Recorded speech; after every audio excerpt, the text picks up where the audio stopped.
President Bongbong Marcos strongly rejects claims that the Philippines is an ISIS training hotspot. Authorities earlier confirmed that the gunmen behind the mass shooting at Sydney's Bondi Beach had stayed in the Philippines for nearly a month before returning to Australia. In a palace briefing on Wednesday, December 17, Palace Press Officer Claire Castro was asked about Malacanang's response to foreign media reports labeling the Philippines as a training ground for terrorism and a terror hotspot.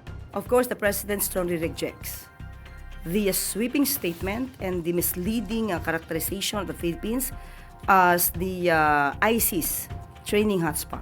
Castro then reads a statement from the National Security Council, which also denounced the accusations.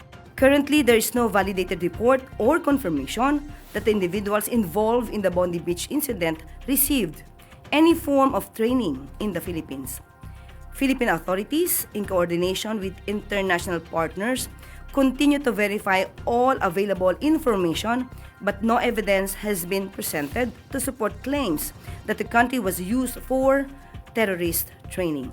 Since the Marawi siege in 2017, local security forces have significantly degraded ISIS-affiliated groups in the country.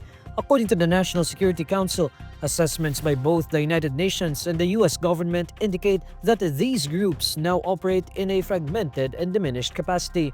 The Council also notes that historical clan conflicts largely drive violence in Mindanao and that improvements have already been made through sustained government efforts.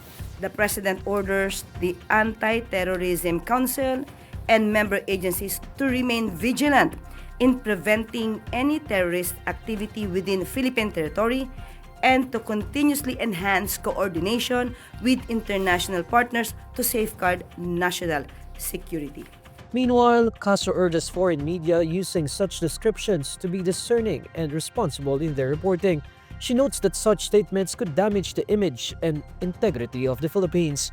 According to the Bureau of Immigration, the two shooters arrived in the country from Sydney on November 1. The BI said the duo left the country on November 28 on a connecting flight from Davao to Manila, with Sydney as their final destination. Australian Prime Minister Anthony Albanese said that the two men had likely been radicalized by Islamic State ideology.